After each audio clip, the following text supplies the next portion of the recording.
Bonjour Paul. Salut Lomna. Bonjour, écoute, je suis ravie de te recevoir aujourd'hui. Tu es mon premier invité pour le podcast IA et RH, Fast and Curious. C'est un podcast où on va parler IA et RH évidemment. Est-ce que tu peux te présenter? Ouais, merci encore de me recevoir et de me faire confiance pour ce premier épisode. Donc, je m'appelle Paul, je suis DRH d'Alan, qui est une société qu'on a créée en 2016. Moi, j'étais le salarié numéro 3 d'Alan et j'ai monté les différentes fonctions internes. Aujourd'hui, on est 570 salariés. Alan, c'est un partenaire santé complet pour les entreprises, les salariés, puisqu'on propose la mutuelle, la prévoyance, mais aussi tout ce qui a trait à la santé au travail, avec l'accès à des services digitaux de santé.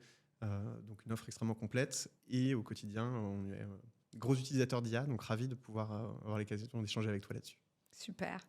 Quand j'ai cherché effectivement qui j'allais pouvoir interviewer, ton nom est revenu de part et d'autre. Donc j'ai trouvé ça, je me suis dit que tu étais le bon interlocuteur. Ce qui va m'intéresser, c'est que tu puisses nous raconter un petit peu comment l'IA, qu'elle soit générative ou l'IA tout court, est arrivée dans la vie d'Alan et comment vous avez pris en main cette nouvelle techno. Alors, peut-être se focaliser sur l'IA générative, parce qu'effectivement, comme beaucoup de collègues DRH, des équipes talents, etc., l'IA finalement est dans pas mal de produits depuis assez longtemps, en tout cas sur la version automatisation. Et ce que j'ai trouvé le plus intéressant et le plus marquant chez Alan, ça a été l'arrivée de l'IA générative et comment on s'y est préparé. Moi, j'ai un souvenir assez précis en 2016, quand on a créé la boîte, de s'être posé la question, de se dire, tiens, est-ce que l'IA, ce qui était l'équivalent des chatbots à l'époque, pourrait être une option pour nous? On a creusé et technologiquement, il n'y avait rien en fait derrière. On en parlait pas mal, mais c'était assez creux. Et la première En même vague... temps, c'était 2016, C'était on 2016, était c'était très loin tôt. de la grosse vague de 2022-2023. Exactement. Et donc les premiers signaux, nous, ils sont arrivés en 2021, où pour le coup, on avait un cofondateur qui continuait à regarder de près ce qui se passait dans le point de vue académique, dans le monde vraiment très technique, pour comprendre quelles étaient les tendances qui se dégageaient et à quoi ressemblaient ces premiers frémissements qui se passaient dans les papiers de recherche. On a notre cofondateur plus un autre ingénieur qui ont commencé à vraiment creuser ce sujet-là de près pour décortiquer la machine et se dire ok, là il est en train de se passer quelque chose. Et puis il y a eu vraiment un moment qui reste assez marquant pour moi chez Alan, qui est autour de l'été 2022. Donc on est, je crois, 4 mois peut-être avant l'arrivée de ChatGPT, et qui était un modèle, alors peut-être que certains s'en souviennent, qui était un modèle d'OpenAI aussi, qui était un modèle visuel qui s'appelait DALL-E à l'époque, Oui, bien sûr. et qui générait des images. Et ça a été pour moi la première vraie épiphanie dans l'ensemble de la société, parce qu'on s'est retrouvé à mettre en exemple auprès de tout le monde ces premiers prompts d'IA générative qui sortaient des images. Et tout le monde s'est dit, waouh, je ne sais pas à quoi ça sert, mais c'est génial parce que là, pour le coup, j'ai vraiment quelque chose de nouveau en face de moi. En termes d'émotion, j'ai ressenti la même chose que la première fois que j'ai imprimé une feuille. Tu vois.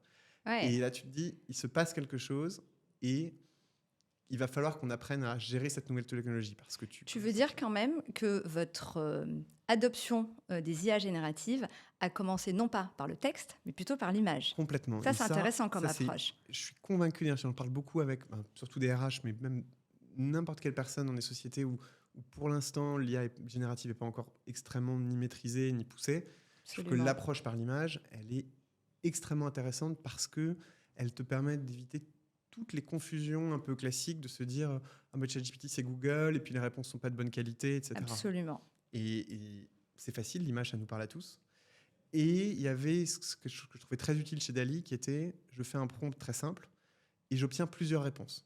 Et ça, je trouve que c'est vraiment la clé, on va en reparler j'imagine aujourd'hui, sur l'usage de l'IA et des LLM dans n'importe quel usage, c'est de se rappeler en permanence que ce sont des modèles statistiques qui peuvent générer plusieurs solutions. Absolument. Et c'est à nous de s'appuyer dessus pour aller plus vite pour créer, mais en revanche, prendre la décision finale et apprendre à la contrôler. Et ça, l'image pour ça parle...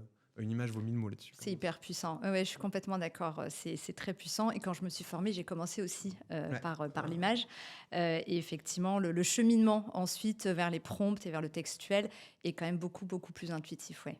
Avec en plus une chose qui est difficile sur le texte, qui est que ces outils-là offrent une solution qui est tout le monde tellement parfaite d'un point de vue forme.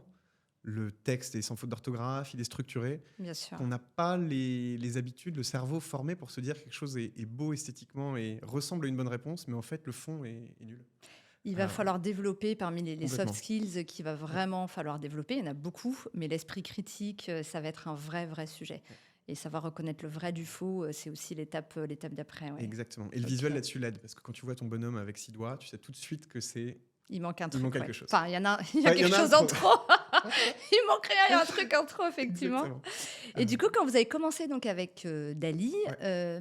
les premières réactions des équipes, ça a été quoi? OK, c'est sympa, on fait Mumuse, mais concrètement, on en fait quoi? C'est quoi les prochaines étapes?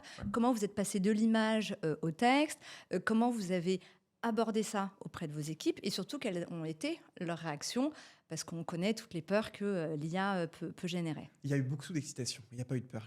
À aucun moment des histoires, et on parlera de suite du développement, mais j'ai aucun souvenir de peur dans les équipes parce que tout le monde a déjà trouvé ça drôle, mais surtout s'est dit, ça vient pas me remplacer, même les designers. En revanche, là, j'ai un nouveau challenge pour devenir meilleur et me sentir plus puissant dans mon travail euh, grâce à ça. Et très vite, par exemple, sur les équipes RH, on s'est dit, mais en fait, là, on va enfin pouvoir avoir des images très simples pour faire de la communication candidat, pour faire de la communication interne, sans avoir à aller taper sur l'épaule des designers, par exemple.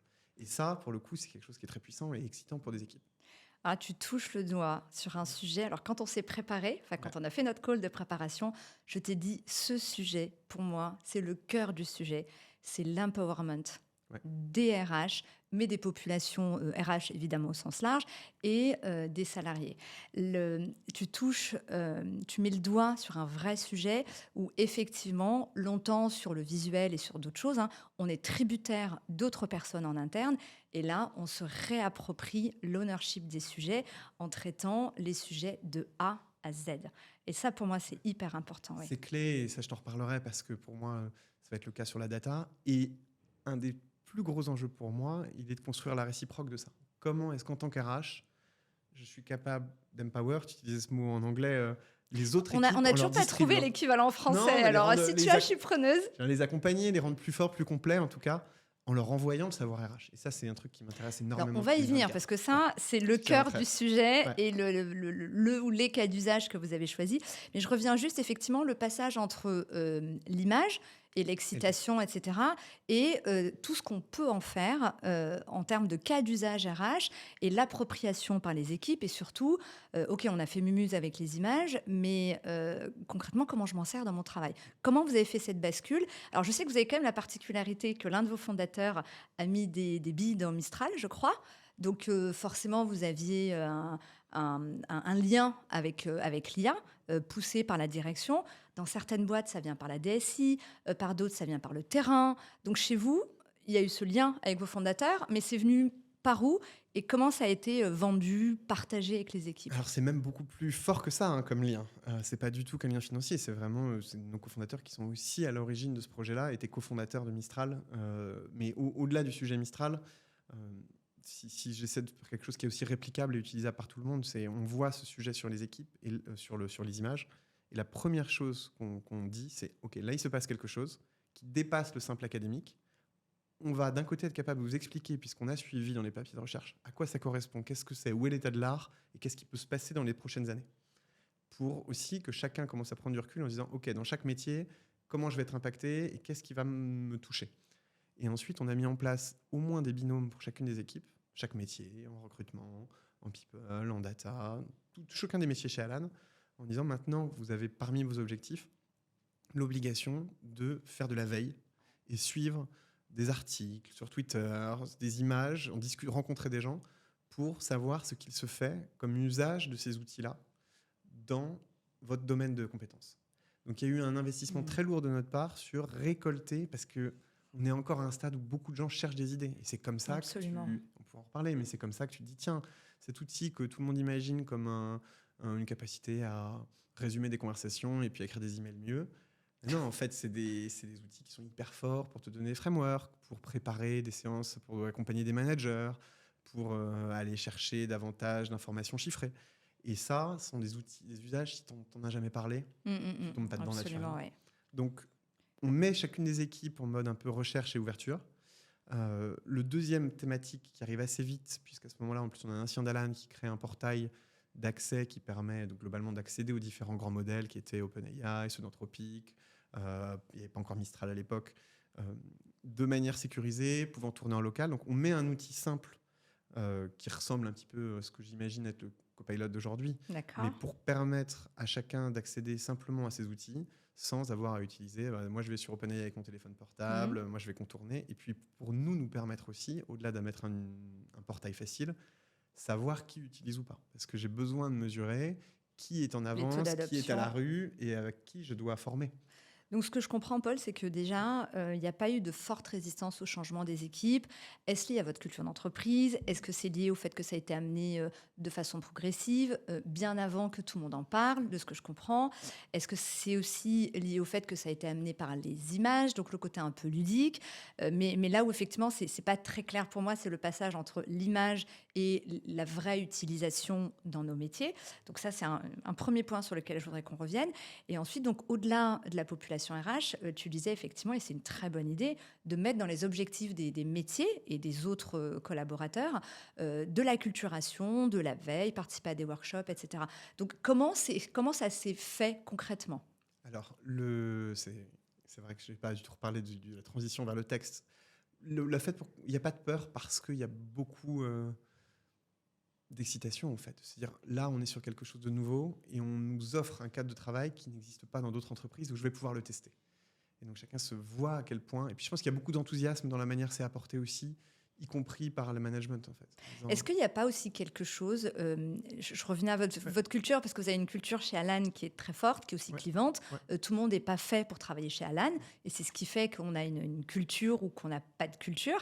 Est-ce que, au niveau de la leadership team, il y a eu un projet qui a été en gros pensé, défini, qui a rassuré en disant, voilà, adopter les IA, on supprimera pas des postes, parce que c'est aussi une vraie inquiétude. Est-ce qu'il y a eu des discours rassurants? Est-ce qu'il y a eu des discours un peu visionnaires en disant on a besoin que vous vous appropriez cette techno, que vous puissiez l'utiliser pour aller plus loin, pour faire mieux, pour aller plus vite, pour augmenter la qualité, la productivité, etc. Mais on réfléchit à un modèle dans lequel on embarque tout le monde et il n'y aura pas de laisser pour compte en fait. Est-ce que on a eu ce type de discours ou est-ce que la question s'est juste pas posée en fait? Non, mais en fait, c'est même au-delà du discours. Je pense que c'est les actions qui ont beaucoup rassuré. C'est de dire, en fait, ça, on l'attend de vous dans tous les métiers. On n'est pas en train de dire, bon, bah, l'IA, c'est super, ça va permettre de supprimer le service client. C'est l'inverse, en fait. C'est comment est-ce qu'on va redonner du pouvoir à chacun et comment, en le prenant aussitôt et avec une équipe qui est capable de gérer rapidement et d'intégrer rapidement ces projets-là, on va encore se différencier davantage en termes de services, de ce qu'on est capable d'offrir. Le positionnement d'Elan est déjà un peu unique, hein, de ne pas vraiment être qu'un Hmm. assureur. Et Ouais. donc, on peut creuser cet avantage concurrentiel comme un moyen, au contraire, d'embaucher davantage, en fait. Ok. À la fois de vous libérer vous-même, mais de faire grandir la boîte à l'étape d'après. Et ça, je Du pense coup, que on ça va a beaucoup grandir en embarqué. termes de business et par Exactement. conséquent, il y aura de la place pour tout le monde et on va Et continuer de vous grandir. allez, à titre individuel, vivre quelque chose que vous ne vivrez pas ailleurs. Hmm. Vous allez probablement développer des compétences que vous n'aurez pas l'occasion de développer ailleurs. Et vous aurez l'opportunité donc aussi de grandir à titre professionnel. Et alors, Pardon, vas-y. non, non, mais vas-y, Je vas-y. reviens sur ta question sur le passage au texte. Le passage au texte, d'abord, il est drivé par l'existence des premiers modèles sur le texte, donc là, qui a pour le coup était vraiment ChatGPT. Euh, et dès qu'on a eu ça, pour le coup, là, il y a eu une sorte de mouvement dans les deux sens. On a eu un mouvement qui est parti de toutes les personnes dont je te parlais, qui étaient un peu les référents IA dans chaque équipe, qui poussaient des idées, donc un mouvement un peu d'émulation. Je trouve que c'est vraiment... L'IA, pour moi, était une des compétences et ces outils-là qui ont le plus grandi par capillarité chez Alan par rapport à n'importe quel outil. Ouais, Parce que, en effectivement. fait, ce qui te marque le plus, c'est de voir ton collègue commercial être capable de préparer son entretien en 10 minutes là où tu passes une heure. Ouais, Waouh, il y a un truc qu'il faut que j'apprenne. ouais. Et je pense qu'il faut laisser le faire comme tel parce que ces outils-là sont simples d'utilisation en réalité. Et Ouais. donc, vous pouvez beaucoup faire ça. Et je pense qu'on a accepté de prendre au moins une année à laisser s'organiser un peu le bazar, des Oui, c'est initiatives ça. individuelles pour que ça diffuse dans l'organisation. Alors, ce que tu me disais effectivement quand on préparait, c'est Ouais. qu'il y a eu tout un temps il n'y a pas de projet Non. construit, il n'y a pas de vision derrière. On veut juste embarquer tout le monde sur cette nouvelle techno. Tout le monde s'approprie cette nouvelle techno dans ses métiers, puisse effectivement grandir, etc. Tu disais qu'il y avait des référents IA. Est-ce que ces référents IA se sont Complètement. en gros, est-ce que je me dis, moi j'ai une sensibilité sur le sujet, je vais être référent pour mon métier? Ou est-ce que ça a été organisé par la direction? Enfin, comment ça s'est fait? On s'est assuré que dans chaque équipe, il y avait ces personnes-là qui avaient cet appétit-là. En revanche, on a laissé prendre toutes les initiatives et j'ai pas demandé uniquement aux gens qui étaient des quantitatifs, en fait. Les gens levaient la main par appétit en disant mais ça m'intéresse vraiment de le creuser. Et on y va. Et comment est-ce qu'on s'écrivait toutes les 2 semaines une espèce de petite lettre récapitulative disant voilà tous les usages intéressants qu'on a vus, voilà une petite vidéo que j'ai tournée d'un usage que j'ai pris. Et alors, ces référents Ouais. partageaient avec leur métier ou est-ce qu'ils partageaient avec d'autres métiers de la boîte C'est, pour qu'il y ait effectivement cette émulation? Est-ce qu'il y a eu des lunch and learn? Est-ce qu'il y a eu des choses organisées, soit par la direction ou par la com ou par les salariés directement? on fait monter progressivement en fait. C'est-à-dire qu'on fait la première échelle qui est l'échelle de mon métier.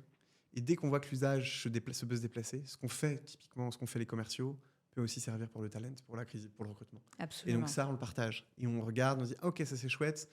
Et en fait, il y a eu un mouvement que je trouve très intéressant de somme d'initiatives locales. Et dès que les sujets avaient un peu de valeur, on se dit, ok, là, il y a quelque chose qui est transversal à la boîte. Là, on le fait monter d'un cran. Potentiellement, on dégage du temps d'un ingénieur ou d'une ingénieure qui va appuyer et on développe en s'appuyant sur, à l'époque, ce qui était GPT, etc., un modèle qui va servir en transversal dans toute la boîte. Ça Ok. va être le cas pour résumer des réunions, ça va être le cas pour préparer nos cycles de revue, par exemple, de performance. Comment je structure ça, ça va être ces petits outils-là où on part d'une équipe et puis on se dit, OK, ça se monte au niveau d'une échelle, enfin de l'ensemble de la boîte. Et puis ensuite, il y a eu effectivement le parcours Mistral, où pour le coup, là, nos cofondateurs se disent, OK, en fait, il y a quand même un sujet d'avoir ces modèles-là qui sont uniquement américains, à la fois en termes de données et puis en termes de savoir, où est-ce qu'on va. Et donc, Tu peux développer un petit peu parce que pour nos lecteurs, j'espère qu'il y ouais, en a, enfin pour nos les auditeurs, éditeurs. j'imagine qu'il y en aura. La question de la sécurité des données Ouais. est peut-être pas très claire. C'est effectivement le fait que quand tu saisis un prompt ou quand tu mets des données dans un prompt, ça reste pas dans le prompt. Ce sont des données qui sont partagées, avec lesquelles l'IA retravaille. Enfin voilà. Et ChatGPT est américain. Mistral est un peu français, pas trop Et français. complètement français. Non, Complètement non, complètement français, français. très Ouais. bien. Du coup, est-ce que tu peux nous expliquer ça en 2 mots pour expliquer effectivement aux personnes qui nous écoutent, qu'elles soient RH ou pas, en gros, les précautions qu'il faut prendre quand tu utilises une IA générative sur les données que tu peux ou pas mettre, notamment les données RH?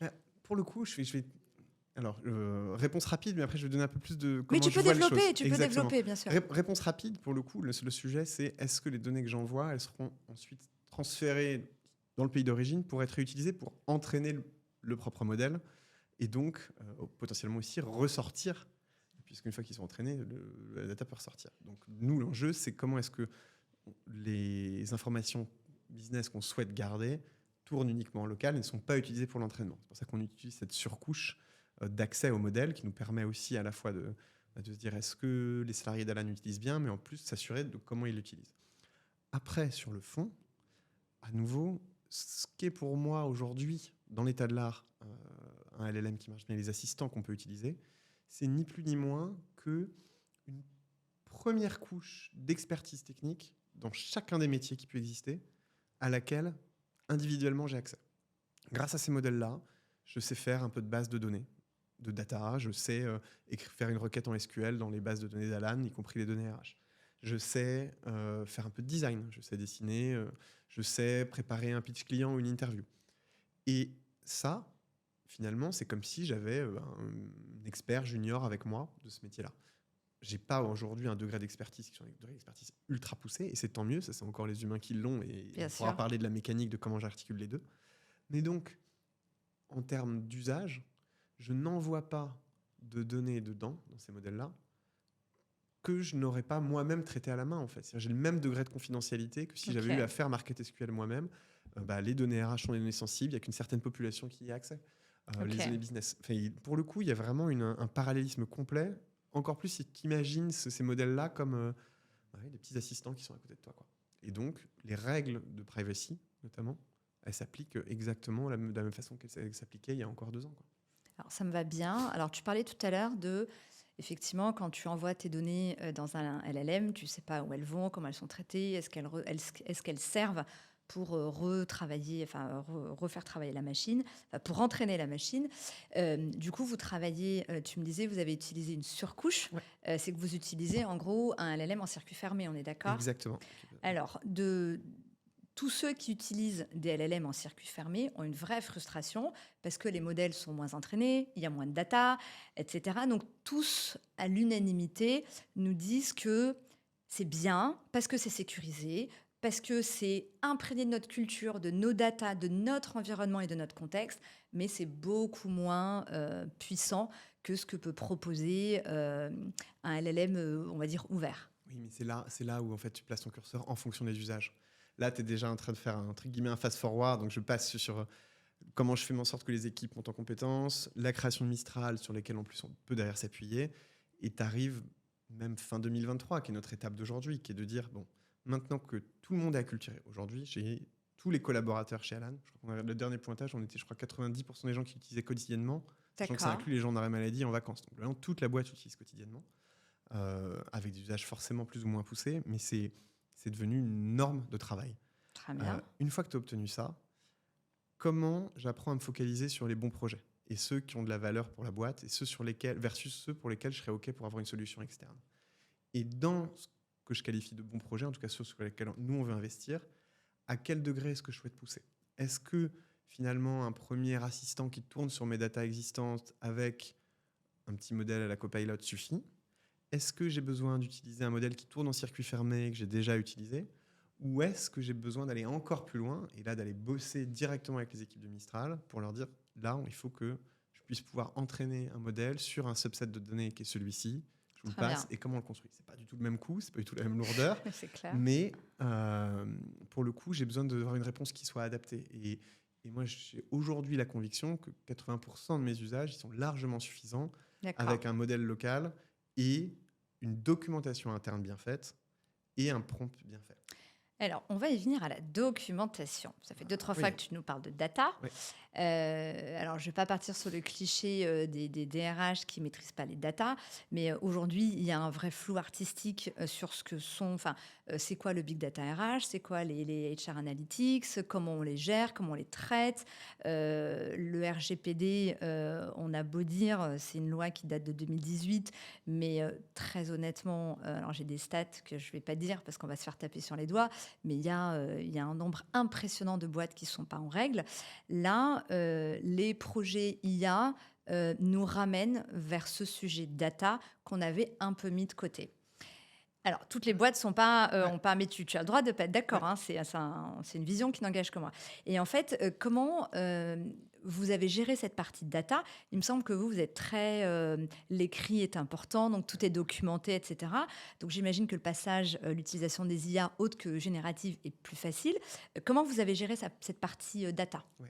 Et je vais mettre vraiment ce côté data privacy de côté, en fait, parce que, parce que j'y réponds, comme je te disais tout à l'heure, en disant je ne ferai pas tourner un modèle là où, en tant qu'humain, j'aurais pas eu le droit d'y aller et de faire mon calcul moi-même. Donc Ok, j'ai vraiment le même réflexe. Et ce qui m'intéresse aujourd'hui dans la puissance des LLM, elle n'est pas sur la data chiffrée du nombre d'arrêts maladie de telle personne ou quoi que ce soit. Elle est sur toute la surcouche de savoir quotidien ou plus complexe que je peux renvoyer aux équipes ou simplifier grâce à ça. Et donc d'accord. là-dessus, j'utilise des données que j'anonymise. Et le sujet, il n'est pas tant sur la data que sur le savoir. Est-ce que mes processus RH sont écrits? Est-ce que j'ai une documentation qui est effectivement à jour? Est-ce que je sais faire les choses? Ça, c'est la clé. C'est probablement un des plus gros chantiers qu'on ait eu à faire de notre côté, Ouais. alors qu'on est une boîte qui travaillons éminemment à l'écrit. Nos décisions sont Hmm. prises à l'écrit, l'information est documentée depuis 2016, on a 8 ans Ouais. d'historique. C'est un truc assez unique. Moi, j'ai jamais vu ça ailleurs. Ouais, effectivement. Vous Euh, avez cette particularité ouais, chez Alan et vous êtes reconnu dans l'écosystème pour ça, oui. ouais. Et tu parlais de choix de culture clivant, il y a beaucoup de ça. C'est de cette culture écrite, transparente, asynchrone, qui ne va pas forcément à tout le monde, qui est un luxe absolu quand tu as de l'IA générative. Et j'aimerais te raconter on savait depuis 2016 que ça allait arriver et que c'est pour ça qu'on a organisé. C'est absolument pas le cas, mais c'est en tout cas, Dommage. on savait qu'on allait devoir grandir beaucoup et donc il nous faudrait documenter ce qu'on construit. D'accord. Et donc là-dessus, c'est magique pour nous de pouvoir dire, écoute, ok, tourne, et pourquoi est-ce qu'en 2018, on a pris le telle décision là-dessus? Et le truc, tu le sors, c'est phénoménal en termes de puissance, notamment pour les nouveaux. Bien sûr.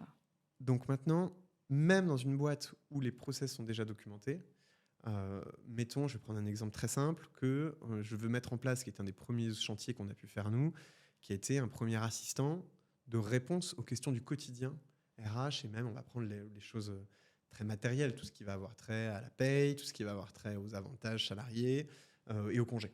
Euh, donc, comment aujourd'hui je fais en sorte que quand il y a une question qui est posée par quelqu'un en disant « Ah, ben, j'ai été absent 3 jours, à qui j'envoie mon arrêt, etc. », ce soit d'abord l'IA qui réponde et puis ensuite, nous, on supervise la réponse. Est-ce que tu parles d'un bot ou c'est encore autre chose? Aujourd'hui, tu vas parler simple un petit bot. C'est le modèle c'est un LLM en circuit fermé qui tourne sur nos data et qui va te donner une réponse, Ok, mais enrichi à la sauce à l'âne et renvoyant surtout ce qu'un ChatGPT ne fait pas aujourd'hui vers la page de savoir qui est derrière pour te confirmer. d'accord. Voilà quels sont les outils, voilà comment tu le Donc fais. aujourd'hui, l'un des usages que vous avez des IA chez Alan, et c'est pas celui qu'on va Non. creuser, mais qui est tout aussi intéressant, c'est de se dire vous avez mis en place un chatbot qui permet effectivement aux salariés de connaître ses droits et ses devoirs. Il pose n'importe quelle question, j'imagine, il y a différents niveaux de questions, hein, niveau 1, niveau 2, niveau 3.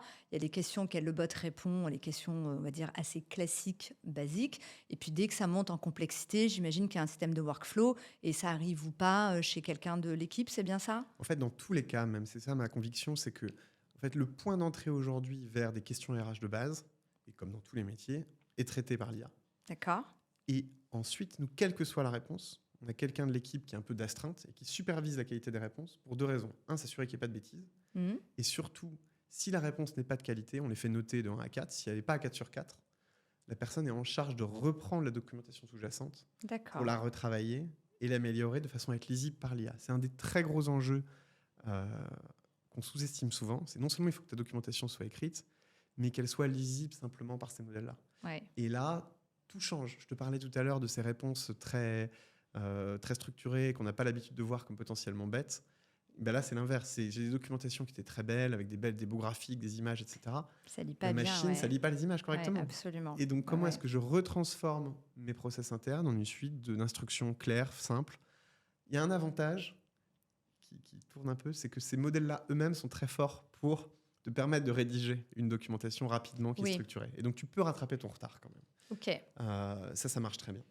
Mais donc, il y a vraiment besoin, et ça, c'est un travail franchement de longue haleine. Je pense qu'il nous a pris 4-5 mois d'avoir chaque référent RH d'un processus, la paye, les onboarding à l'étranger, etc.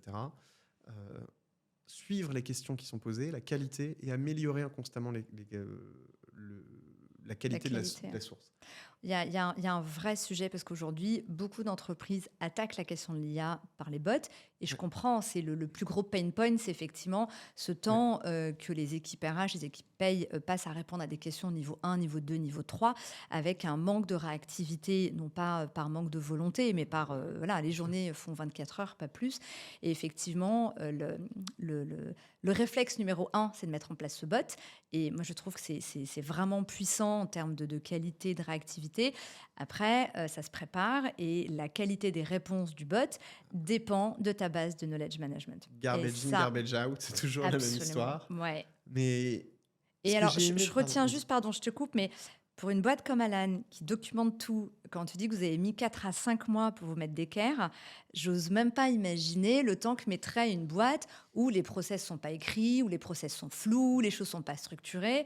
Donc c'est quand même un prérequis au bot, notamment, mais pas que, un prérequis à beaucoup de choses qui nécessitent quand même un investissement en temps qui n'est pas négligeable. Le temps gagné sera vite, l'investissement, le ROI est quand même pas négligeable, mais effectivement, c'est quand même beaucoup, beaucoup de préparation.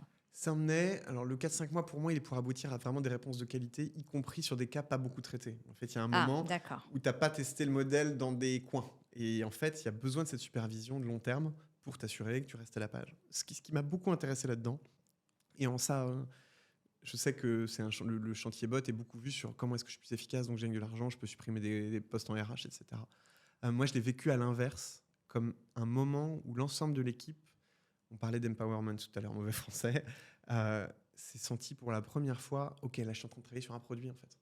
Là, mon expertise, elle sert à autre chose que juste répondre à la question de base, mais vraiment construire quelque chose sur le long terme. Et je suis confronté à la nouveauté et ça a redonné à l'expertise RH ses lettres de noblesse en fait. Ouais. Et ça, j'ai trouvé ça super puissant même en termes de management et d'engagement des personnes dessus. Il y a eu, tu parlais de la crainte d'être remplacé tout à l'heure, ça a été tout l'inverse. Tout l'inverse. Génial. Alors, on va en venir au sujet, du coup, je trépigne un peu, Ah, tu sais que c'est mon ouais, impatience. Quand on a préparé, je t'ai dit, je veux du concret et du concret, parce qu'il y a une documentation assez impressionnante partout sur l'IA appliquée au RH, les cas d'usage. Et en fait, on nous vend du rêve. Ah, tu peux faire ça, tu peux faire ça, tu peux faire ça. Et moi, on m'a mis des paillettes dans les yeux. Et quand j'ai voulu mettre concrètement, ça a été très compliqué de savoir, un, par où commencer, et deux, concrètement, comment on fait. Donc, la finalité de ce podcast, c'est de se dire, on démystifie les IA appliquées au RH, on partage des retours d'expérience de personnes qui se sont lancées avec ce qui marche pas. Tous les projets ne sont pas toujours successful, mais certains en sont.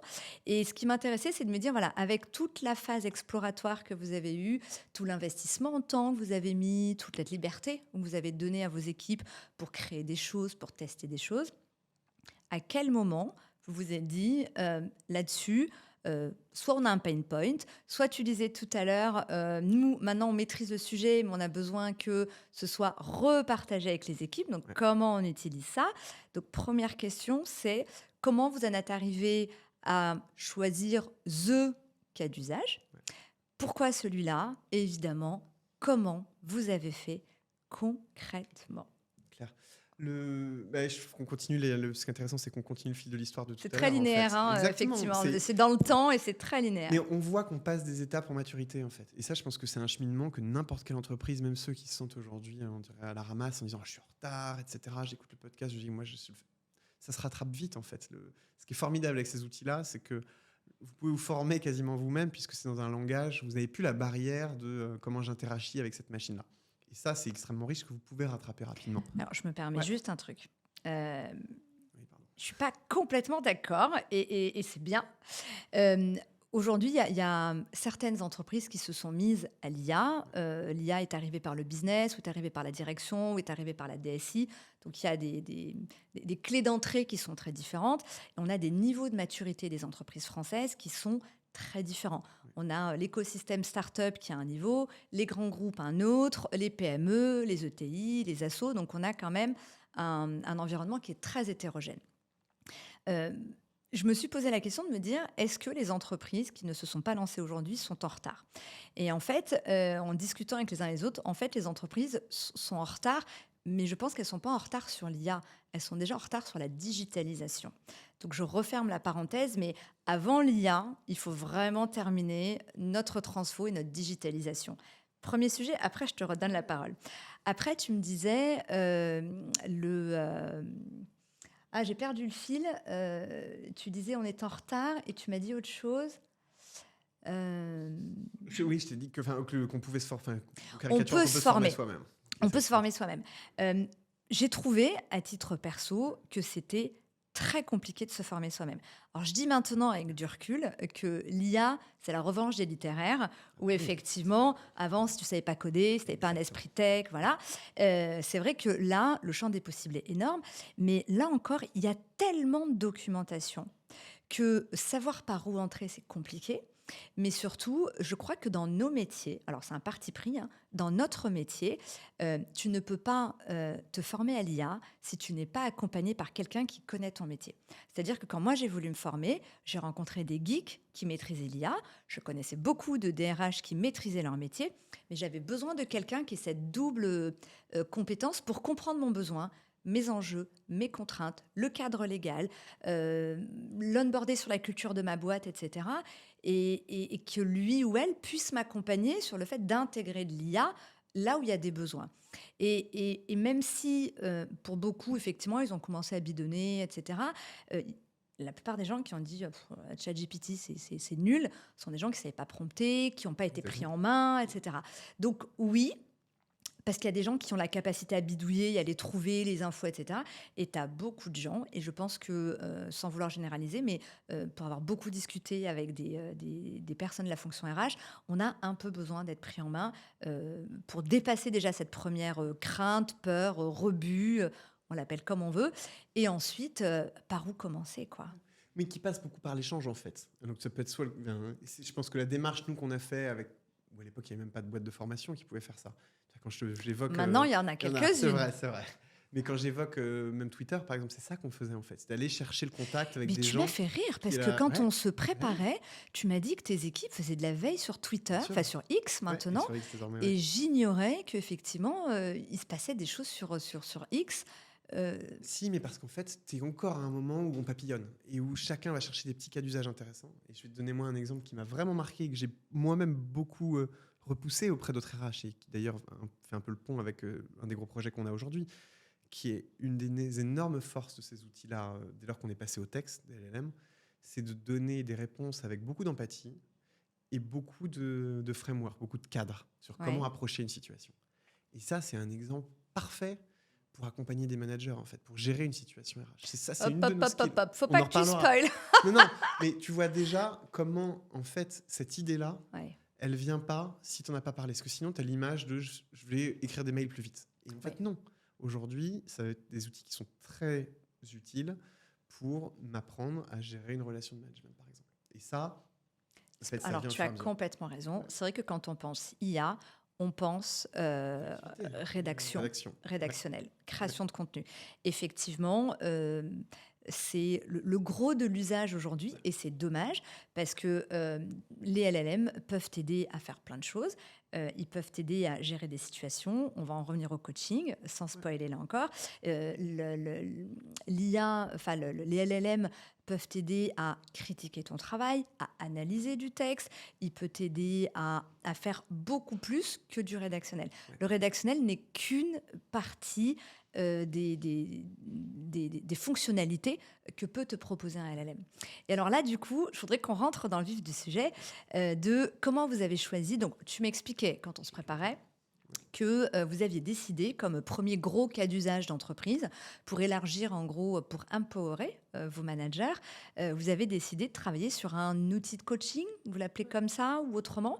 Et voilà, je voudrais que tu me racontes, parce que ça revient souvent, l'IA comme coach. Spontanément, c'est quand même contre-intuitif, mais quand on comprend le modèle, etc., c'est vraiment puissant. Voilà, je voudrais que tu nous racontes et tu te mettes à la place des gens qui nous écoutent, qui sont des RH, qui se disent ah, c'est une super idée, que tu leur expliques pas à pas, et je vais essayer de pas te couper la parole, que tu leur expliques pas à pas comment il faut faire. Clair. Voilà. Explique-moi comme si j'avais 3 ans. Alors, je fais une toute petite incise et puis tu l'enlèveras au montage s'il faut. Ce que tu viens de dire sur l'IA pour critiquer ton travail, c'est un autre exemple d'usage que je trouve fascinant et je pense l'avoir entendu typiquement en faisant de la veille, ça. Parce que c'est pas du tout intuitif, alors que nous qui travaillons en plus avec des décisions à l'écrit, mais tu peux faire des documents stratégiques, euh, l'envoyer dans la machine et dire à Claude ou à Mistral, ok, quels sont les 4-5 angles ou questions difficiles que tu poserais pour challenger ce cas-là, c'est quelque chose d'hyper puissant et qui n'est pas du tout un usage facile C'est vrai, pour les personnes, alors que c'est un des meilleurs moyens d'utiliser l'IA comme sparring partner absolument. intellectuel. Maintenant, pour revenir et faire le pont avec ce dont on parlait.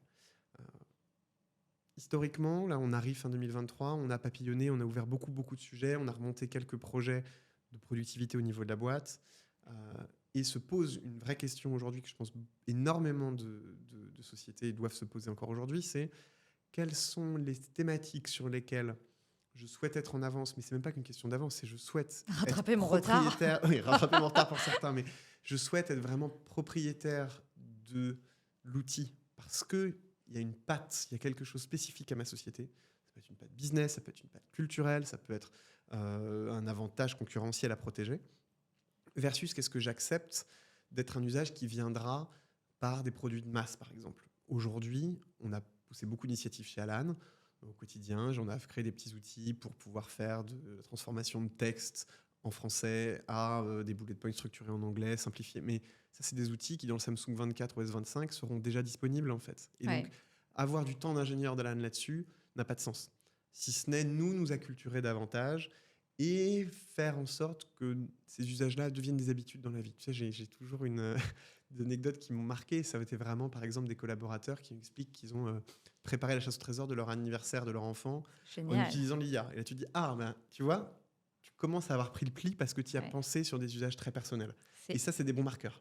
Complètement. Et Et quand tu commences à ouais, l'utiliser dans ta vie perso, il s'est passé quelque chose. Préparer ton voyage, préparer tes repas pour la semaine, il se passe quelque chose. absolument, ouais. C'est C'est un que c'est indicateur. rentré dans ton quotidien, en fait. Exactement. Et ça, je trouve que c'est un signal après soft de maturité de Mm, mm, mm. l'écosystème et des gens avec qui on travaille. Et donc, nous, se pose la question, notamment au moment de faire la stratégie sur 2024, se dire, OK, quels sont les gros projets sur lesquels Alan doit rester derrière le produit parce qu'il y a une patte Alan. Il y a des sujets liés à la santé de notre côté, ou pour lequel là, si on veut avancer en produit, il faut. La fraude en milieu de l'assurance, c'est un sujet qui est extrêmement important, et ça, pour le coup, on souhaite garder la patte. Et puis, sur la partie RH, on se dit, on a une culture qui est tellement forte, une façon d'aborder les problèmes, de les questionner, qui est tellement notre façon de faire, Mm.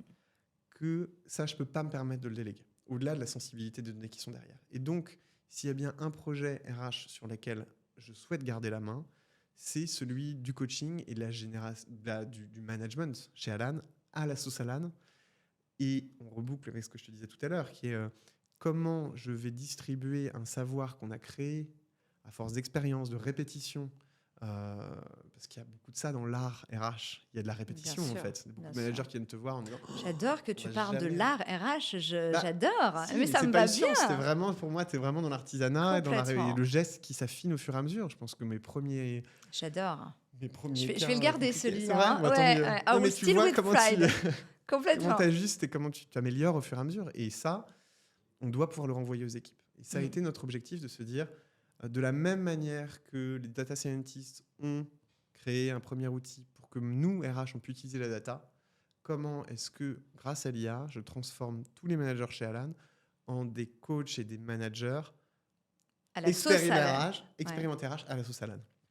Oui, parce que votre culture d'entreprise, elle déteint, c'est pas forcément le mot, mais sur votre culture managériale. Complètement. Et vous abordez pas les sujets de la même façon. Vous abordez pas l'approche relationnelle que vos managers ont avec leurs collaborateurs et pas la même que celle qu'il y aurait dans une autre boîte avec une culture différente.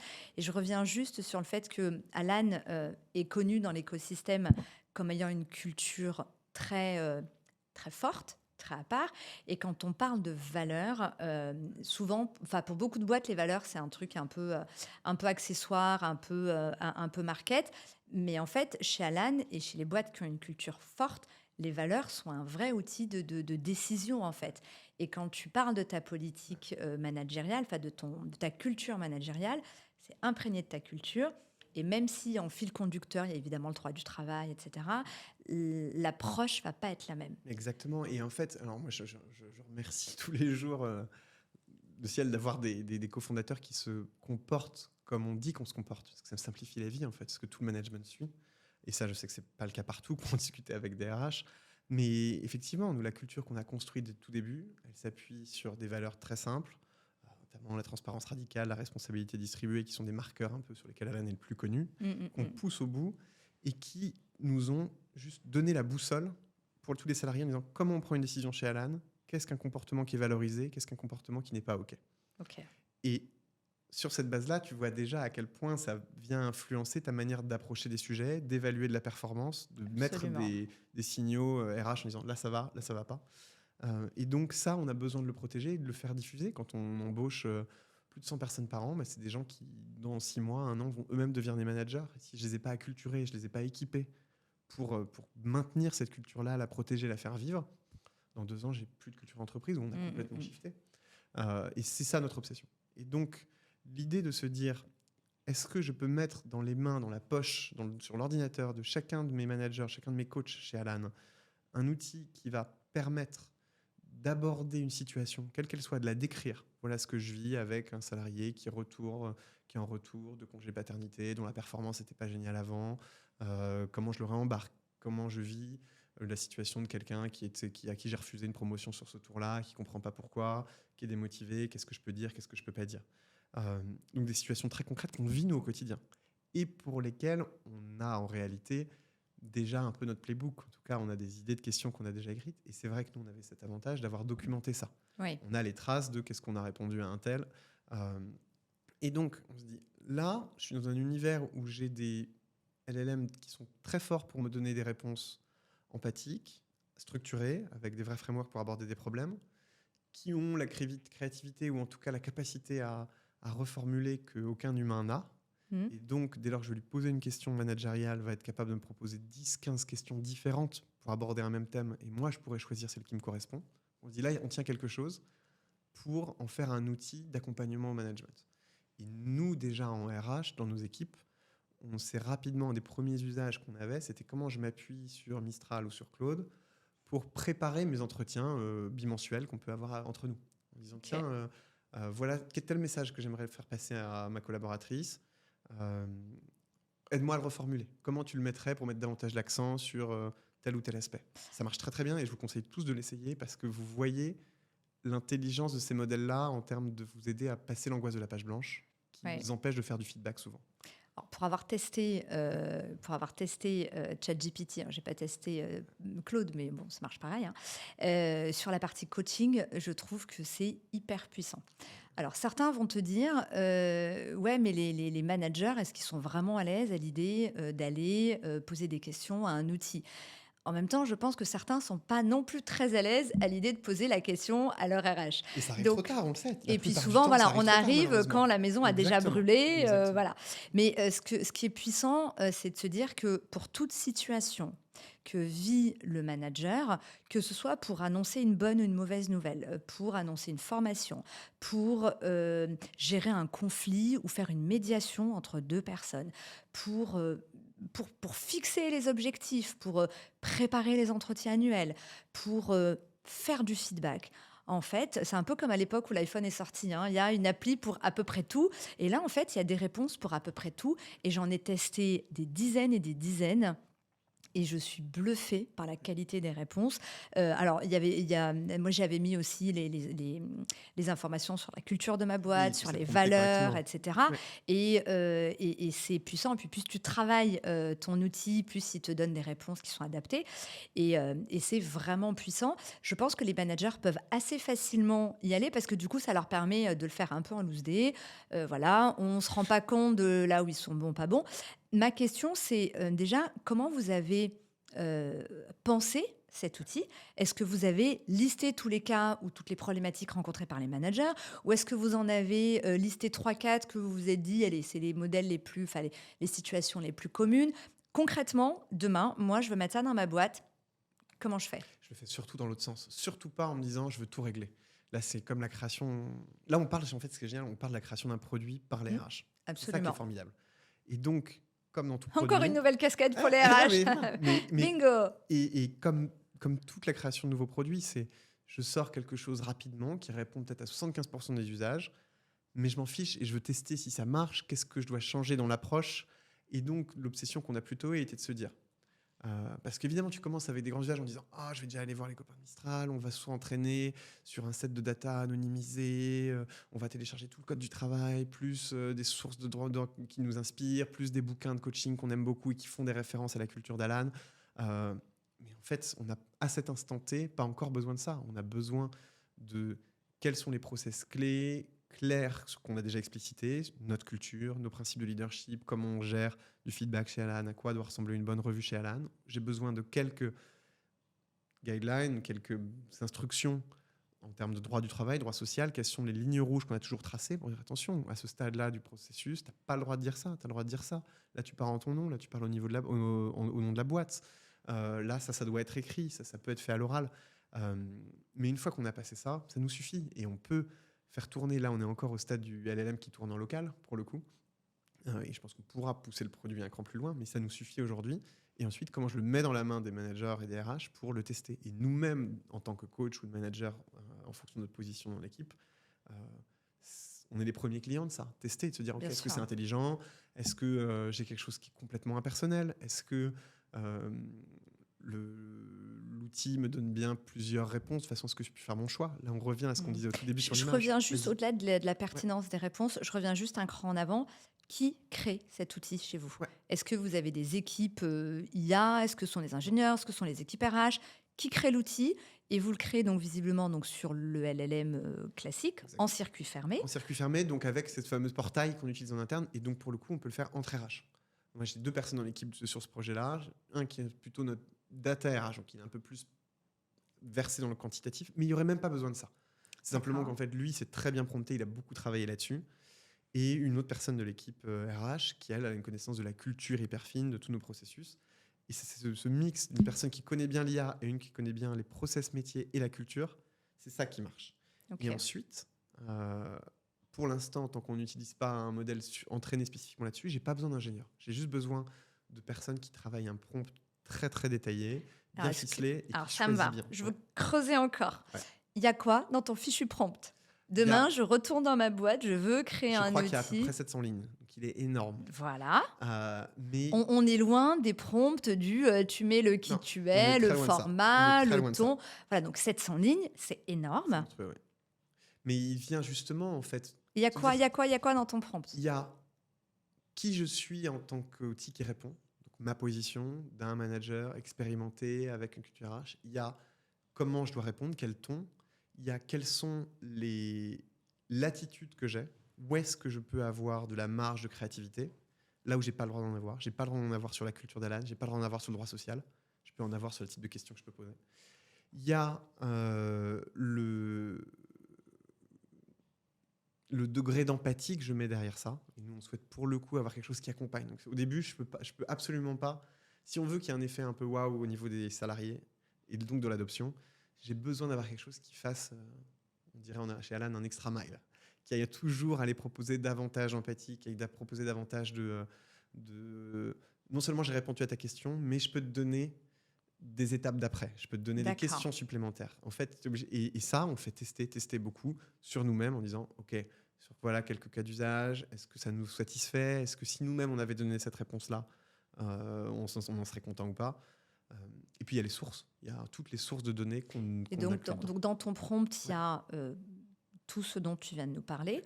Et quand tu parles des sources, est-ce que vous avez mis du droit du travail? Est-ce que vous avez Ouais. mis votre playbook? Est-ce que vous avez mis, je ne sais pas, des modèles de feedback? Il en existe quelques-uns. Est-ce que vous, dans votre charte ou dans vos ways of doing, il y a, voilà, pour faire du feedback chez Alan, c'est étape 1, étape 2, étape 3.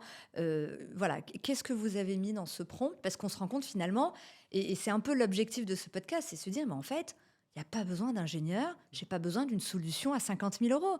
Et voilà, donc il faut quand même avoir un peu d'expertise, parce que faire un prompt qui contient toutes les données utiles, parce qu'en fait, la pertinence des réponses dépend de la pertinence de ton prompt, en fait.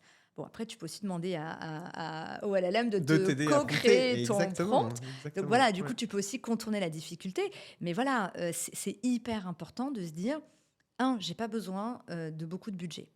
Deux, j'ai pas besoin d'avoir un ingénieur full-time de mobiliser quelqu'un de ma boîte qui a cette expertise-là. Mais tu as quand même besoin d'un peu de savoir-faire, mais c'est faisable et c'est pas très compliqué. Donc, une fois qu'on a compris que c'est pas très cher en termes de temps, c'est un peu d'investissement, mais c'est pas non plus 6 mois de développement. Trois, tu mobilises pas forcément de ressources qui seraient sur des projets business et autres. Donc déjà, tu te dis, ah, il y a quand même moyen de faire des choses. Après, il y a toute la partie courbe d'apprentissage, parce qu'apprendre à faire un vrai prompt, c'est Ouais. long, mais c'est normal. Euh, on a regardé ensemble ce qu'on mettait dans ce prompt. Super. Une fois que le prompt il est créé, le manager peut aller dans le LLM en disant voilà, j'ai telle situation avec tel salarié à qui je dois faire du feedback, j'ai rencontré telle ou telle difficulté. Plus il va être factuel sur tel jour il s'est passé ça, il faut qu'il évoque les faits. Comment est-ce que vous drivez le manager pour qu'il fasse un prompt ou qu'il donne les bonnes indications au LLM pour qu'il lui donne les bonnes préconisations? De tout. Avant ta réponse, Paul, il reste Ouais. 5 minutes. Il faut que tu Ok. clôt après la réponse. Il y a plusieurs façons de faire, en fait. Enfin, je recommence qu'il n'y a pas plusieurs façons de faire. C'est pas vrai du tout. Non, mais en fait, on itère ensemble. Beaucoup, beaucoup. Il y a aucune, je reviens à ce qu'on disait tout à l'heure, il n'y a aucune réponse aujourd'hui sur laquelle, sauf à ce que le manager nous dise nickel, ça roule, etc. Et encore, toutes les semaines, on va essayer de regarder toutes les réponses qui ont été données. sur lesquels on ne va pas repasser en disant est-ce qu'on est nous satisfaits de la qualité de ce qui sort. Et on en est encore là aujourd'hui. Donc oui, vous continuez quand même d'être en test Toujours, and learn toujours, toujours. et vous supervisez. Donc l'outil est en place, mais Ouais. c'est du test and learn, c'est du going, quoi. Exactement, Ok. exactement. Aussi pour que l'information remonte, parce que c'est mine de rien aussi un bon point d'entrée pour que les infos qui n'auraient pas été passées remontent. Ça, c'est Absolument. formidable. Elles sont Mais- nominatives, les infos qui remontent. Non, non, Moi, surtout pas. manager, Non. on sait quelles problématiques j'ai rencontrées, mais on ne sait pas qui je suis. Non, exactement. Et tu le fais tourner là-dessus, justement. Et nous, les data que nous, on met en entrée, tous les playbooks, tu parlais de playbook tout à l'heure, on a tout anonymisé. Justement. Et ça, c'est un gros travail. Oui, pour le bien coup. sûr. Et Ok. c'est ça qui sert. Et j'en parlais avec le DRH d'un grand groupe de retail récemment. Eux ont déjà un truc que nous, on n'avait pas, qui était une chose à construire, et sur lequel je pense qu'ils pourraient déployer hyper vite, qui est une espèce de code du travail adapté à leur sauce pour leur propre manager en magasin. Ouais. Et ça, il y a plein de boîtes qui ont eu le temps de créer ça. Ça, c'est formidable. Tu le Ouais. branches directement. tu Alors rajoutes moi un peu de qui viens du culture, retail, Ouais. où j'ai passé quasiment 10 ans chez Calvin Klein, chez Geox, les questions de droit du travail sur le staffing du personnel en magasin, c'est un vrai sujet. Ouais. Et effectivement, libérer les RH et les managers de ces problématiques-là, c'est en termes de gain de temps, d'efficacité, de plaisir, c'est juste dingue. Je crois qu'on arrive à la fin de notre podcast. Dommage. J'ai encore une dernière question pour toi, Paul. Déjà, merci pour toutes ces infos, c'était hyper intéressant. Si tu devais t'adresser aux DRH, aux managers, aux patrons de boîte qui nous écoutent, et j'espère qu'il y en a, c'est le but, quel conseil tu leur donnerais pour leur donner envie d'y aller? Il ne faut pas avoir peur, absolument pas. Il n'est pas trop tard, du tout. On a souvent cette impression que le train est déjà parti, qu'il faut y aller absolument. On se cherche sur les usages, les produits vont arriver de plus en plus clés en main, entre guillemets. Et cette technologie-là, elle permet elle-même, tu évoquais l'exemple tout à l'heure, de comment les LLM eux-mêmes m'aident à prompter mieux. En fait, cette technologie-là vous permet en elle-même de mieux la rattraper. Donc, pas de peur. Deuxièmement, réaliser à quel point c'est excitant pour des équipes. C'est aussi un levier d'engagement de se rendre compte que vous avez un employeur qui est en train de vous mettre dans les mains un outil sur lequel on vous fait confiance, à votre expertise, sur lequel on vous fait grandir, sur lequel on a vocation à vous pousser à aller plus loin. Et donc, pour le coup, je trouve que c'est vraiment un outil qui nous a apporté beaucoup de positivité dans la boîte. Et puis, je pense qu'il y a aussi un enjeu de se dire que c'est comme ça qu'il faut qu'on apprenne à travailler aujourd'hui. Et ça, pour le coup, aujourd'hui, il faut... Ouais, il y a aussi un driver de se dire c'est tellement une source d'opportunité qu'il n'y a pas de doute, il faut y aller. Ok. Puis écoute, merci beaucoup, Paul. C'était hyper intéressant. Merci beaucoup. Et je te dis à très bientôt. À bientôt. Merci.